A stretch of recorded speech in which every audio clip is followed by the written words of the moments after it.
beautiful.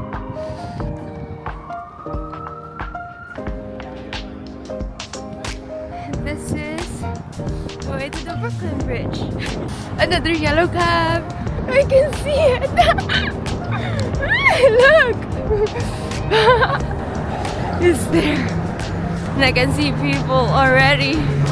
This is the first time that I'm walking and I'm not listening to music, especially when I'm traveling, because everything would feel like magic when there's music. But now I don't even need music. It feels like magic already.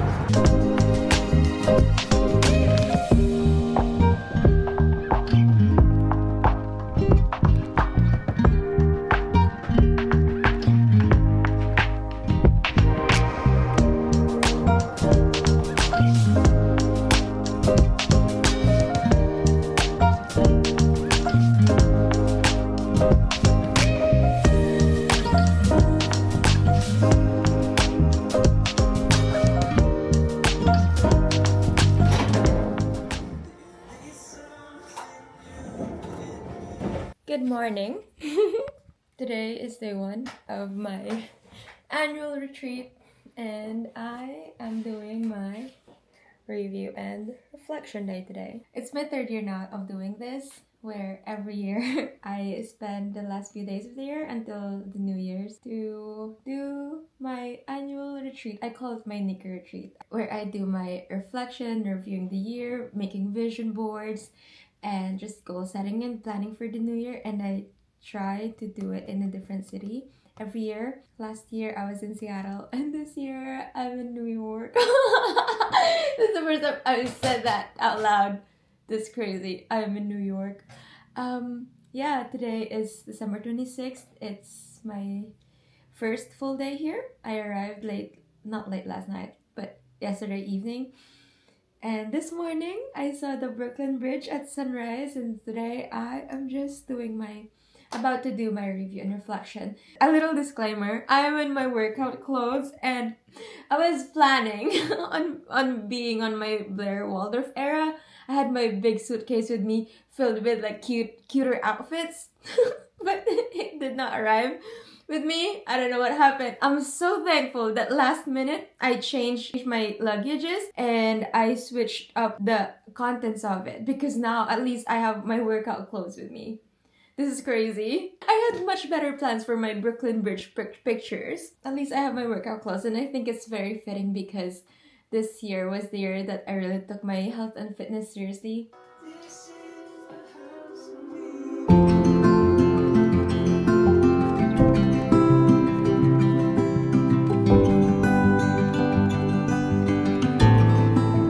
Okay, oopsie.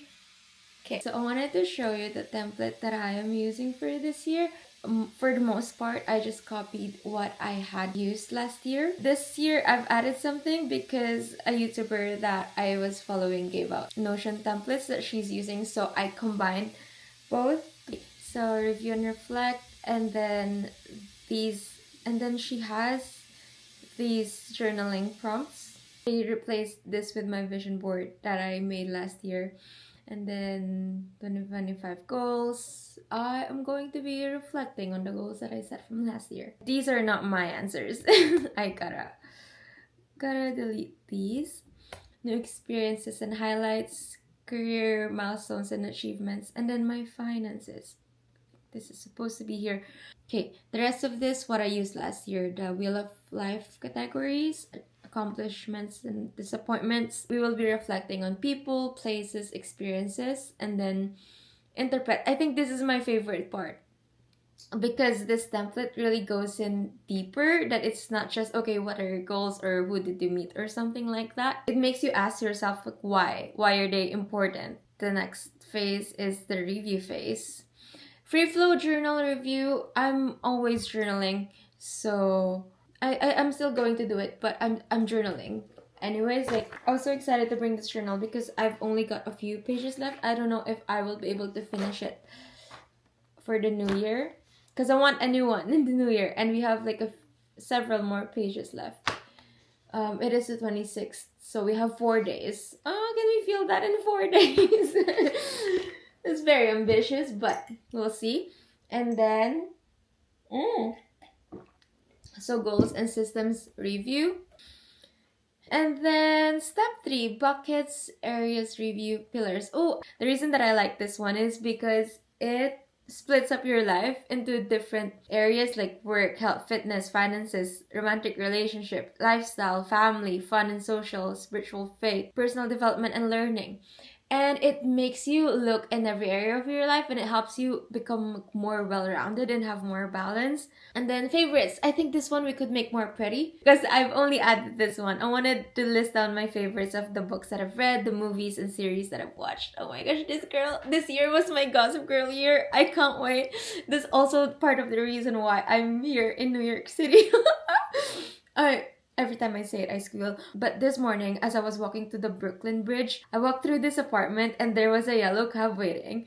And when I looked, the apartment had a doorman. And I was, oh my gosh, I'm in my Serena era. And then my Spotify rap, I'm gonna put it. Oh, okay. So that's my whole thing for today.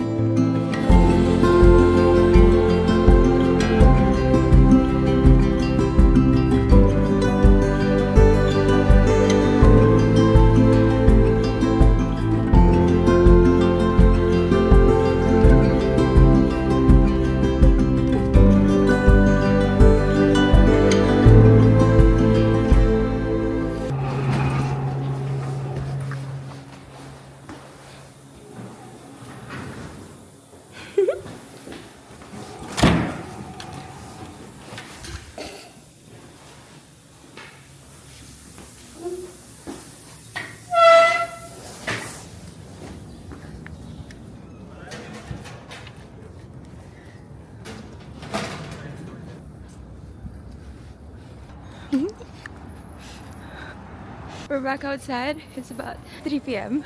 I'm out. I'm sorry, I'm very distracted. Look at this pretty street. The houses in movies look like that, right? I am planning to cross the bridge again. I want to go to Manhattan. Right now I'm taking a different route than I did before earlier this morning. So everything is still like very magical to me. Oh my gosh. A fire, what do you call that? A fire exit? I saw someone online being so excited about like a balcony. It's just like the fire exit. But to be fair, fire exits in New York are very fancy. I am wearing what I wore to the airport yesterday. Thankfully there's a washer in the apartment, except I was able to bring one of my boots. You can really tell what I prioritize on my carry-on. I had my workout clothes with me and these boots. But since I won't have a gym here, I'm just gonna walk it all out. I'm not very confident to take the subway anyway, and so I am just going to walk it.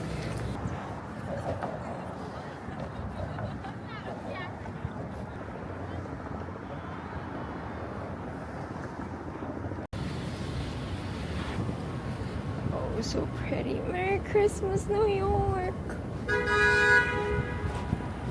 Okay, which hotel is this? Oh, this is the Four Seasons. I might hang out here. That's how we work.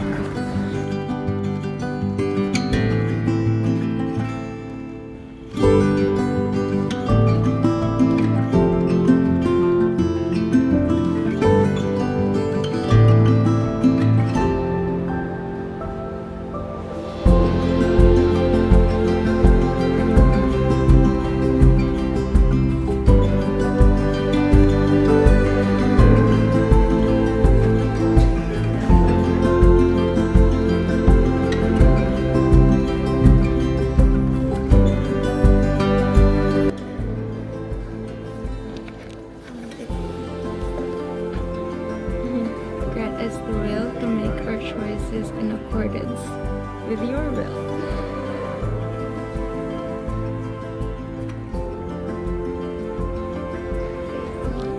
And it says here, so let us pick up the stones over which we stumble, friends, and build altars. Reminds me of the Taylor Swift song, New Romantics, and she says, baby, I can build a castle out of all the bricks they throw me.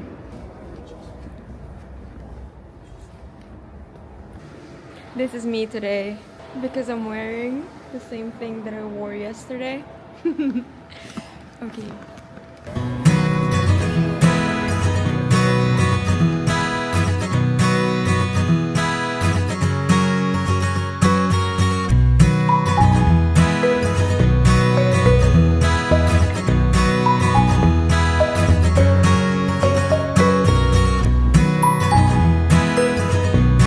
I've decided I'm going home because we have an hour walk back.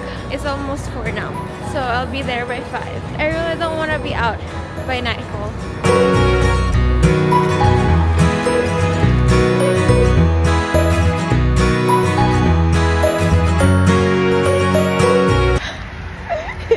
It is snowing!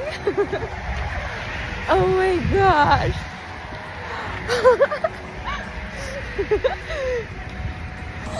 Merry Christmas, New York!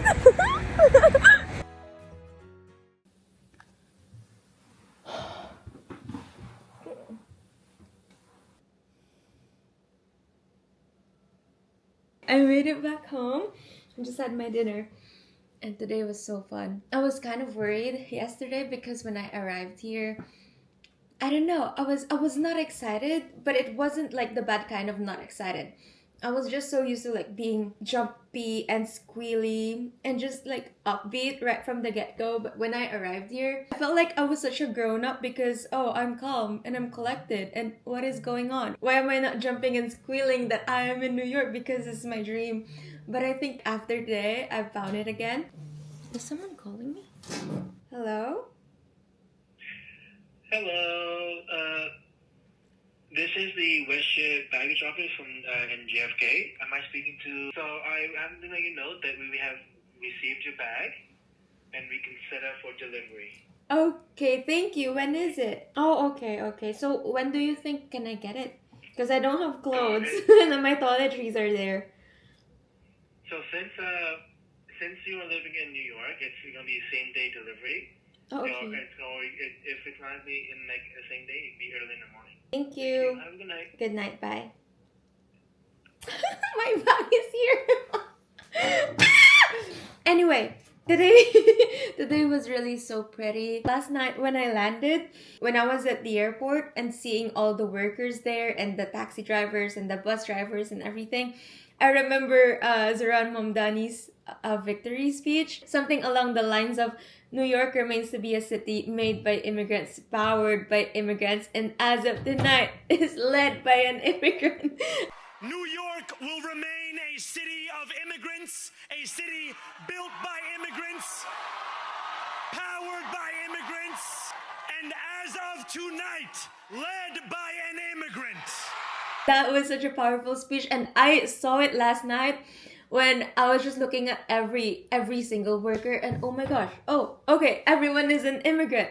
I get it now. And even today, it's such a diverse city, and it feels like no one was a local except the few people walking their dogs or something like that. And so I also didn't feel bad being such a tourist today. It was so fun. And everyone was just very festive. I love their outfits. I'm so looking forward to getting my bag. I kind of was surprised by New York. I was surprised by New York in the sense that everything that I've heard about it, that it's dirty, that everyone is so like snobby, especially that everyone is snobby. Oh my gosh, I almost expected that.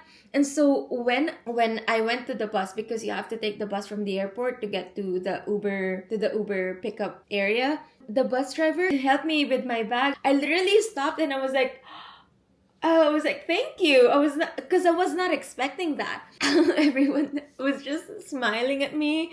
I was so confused. Like, am I in New York? Am I in the right place? And when I was waiting for my Uber, there was a police officer that came up to me, chatted with me for a while, and asked me about my day, if I'm waiting alone. He stayed with me as I was waiting for my Uber because he didn't want me to wait alone in the cold at night. And that was just like so sweet. Also this morning when I was walking, I love this neighborhood, by the way. I love this neighborhood. It's so elevated. And I was not expecting it because I'm staying in Brooklyn. And I know Brooklyn, especially from Gossip Girl, like they bullied Dan about being a Brooklyn boy. So I was like, Brooklyn is not so upscale, but this area, it's so, there are quaint shops everywhere, bookshops, and it's giving Yale Town in Vancouver. And I just love it. And also people are walking their dogs. But everyone that I passed by, no one rolled their eyes at me, first of all. The bar is on the floor, Nicole. But people were just smiling at me. I was really confused.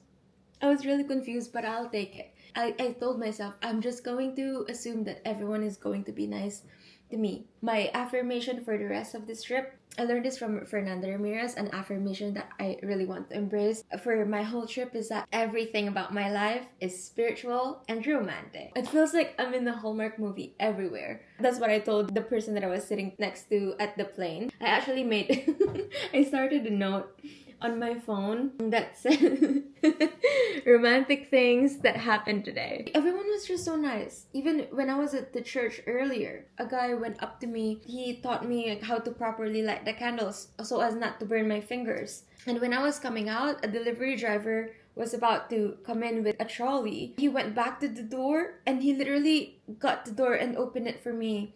And I was like, thank you so much. I appreciate that. I think it's also because like I've just trained my mind to expect it. I wrote my life manifesto is that my presence calls forth servitude and kindness. And I want to always affirm that kindness is just something that I always experience and that's something that I always receive from others. And so maybe that's also part of the reason why I receive it all the time.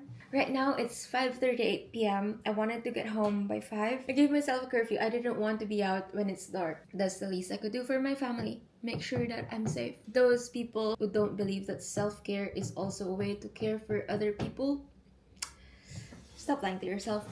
I take care of other people by taking care of me. Who did I hear it from? Oh, I think it's Jim Rohn.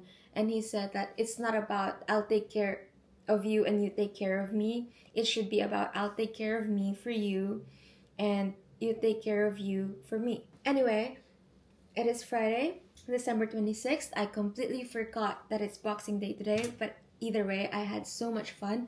Had lots of walking today. I probably walked for like 4 hours total today. And so it's okay even if I don't go to the gym for the entirety of my trip. Hello, little cat. Did my review and reflection today and I kind of finished it. However, I left out this journaling prompts full of questions. What if I just do like something like fast track answers where you answer each quickly? I'll read it and I wanted to answer it on camera and just record my answer instead of journaling about it. So we'll have a few questions here and I'll try to answer it as quickly as I can and get through as many as I can. Okay, 2025 was the year that I would say healed. 2025 was the year that I healed. And I'm happy about that. I'm thankful about that. My top 3 favorite memories were the retreat that I went to, going back to the Philippines. It comes to my mind when my grandma visited us and stayed with us for 2 weeks. Yeah, that was sweet. My 3 most fulfilling achievements of 2025 were, I would say, learning how to trade. The second one, learning ICT. Third one, being able to live alone for 5 months. Who are the people that were the biggest part of my year? My family. My family and my friends in Dubai. What made me the most fulfilled this past year? Trading. Yeah, learning trading. What made me feel the most at peace this year? Just having faith. What am I most proud of from this year? Working out. I've lost a lot of weight. Oh my gosh. I think my body is right now my pride and joy. I just feel so strong. I'm most proud of that. And I've started enjoying working out and I've taken my health seriously and I'm eating good food. Yeah, my body. When was I my favorite self this year? I think I've liked myself the past year and I'm genuinely like my favorite self when I'm able to give to people. So just in general, like when I'm giving. What amplified my energy this year? Probably the places that I've been to. For example, right now I'm in New York. When I'm at home like this, I'm just very like calm and collected, but once I'm out, I can walk for 4 hours. What do you mean? What drained my energy this year? Trading. What is the one thing I really needed in 2025 but was not able to consistently give to myself, and why? How can I change this in the new year? I would say security. Just being secure, but not emotionally. Being secure in other areas. How can I change this in the new year? I'm gonna do some things differently. I feel like I'm starting to give such vague answers. What was my biggest challenge this past year? How did I overcome it? My biggest challenge this past year was I started the year losing my biggest client. I remember I was in Seattle having my retreat, and like a few days into the new year, basically I lost them, and I remember I cried so much. So just that, and also this year I quit my job, so I think that's also part of the reason why I did not feel so secure this year. How did I overcome it? By talking to my dad. One of the things that I've really healed this year is my relationship with my parents. With my dad, I think I needed that kind of like just to lean on him again, because I grew up seeing him as like my superhero, someone so tough, someone I can lean on. But during his first years being an immigrant in Canada, I really saw how it broke him, and I kind of like lost him in that way. But this year he supported me and just has become my rock, and has just become like that firm foundation that I needed in order to be able to stand tall. And it healed that inner child in me that needed to see my father as someone strong again, that needed to see my father as someone I look up to again. And it really healed me so much. And also like my mom helped me by bringing so much joy and lightness and comfort and friendship into my life, especially when I was in my lock-in era during the time that I was in Dubai. What was the biggest lesson I learned this past year? How can I apply that lesson in the new year? Oh, can I just say like the most recent instead of the biggest? It's also like a big lesson that I've learned.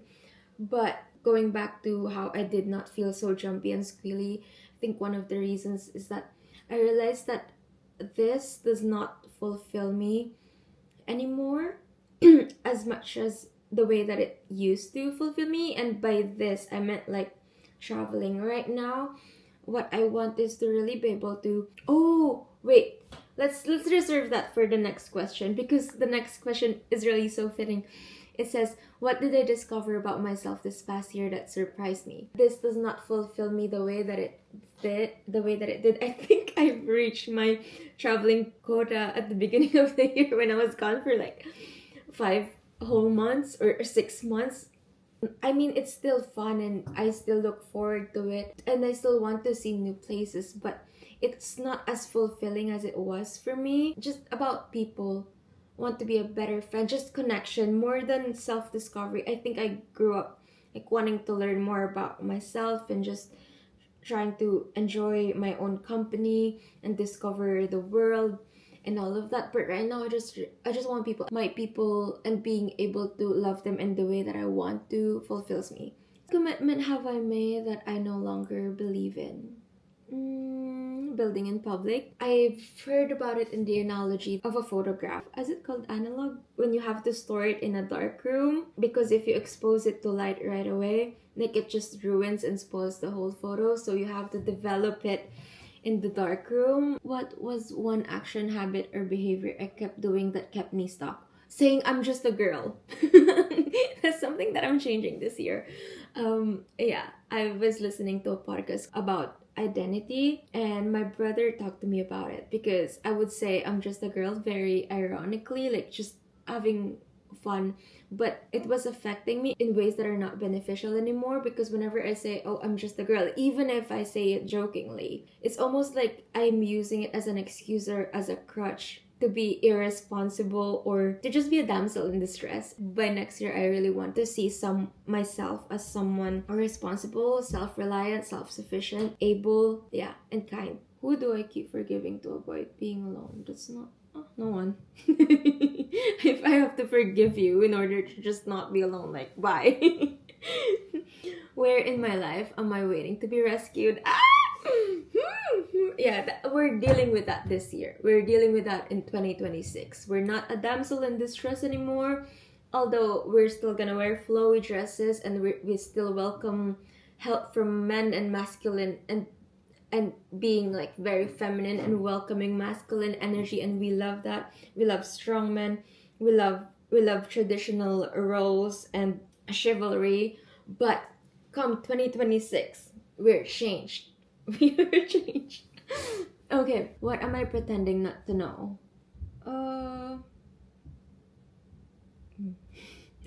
What part of me am I ashamed to show? I enjoyed being very organized and all of that. Just being organized about every area of my life and just having everything under control. And so I'm afraid to show that I don't have it all figured out. Like, I don't have it all under control. But we're working on it. We're not working on showing it, but we're working on like the not being organized part. If 2026 looked exactly like 2025, what would I be secretly devastated that I never changed? That I really want to be in a relationship next year, like a serious one. Let's go. Yeah, so I would be not secretly devastated. I'll let the whole world know if it happens. Like, if it doesn't happen, the whole world will know.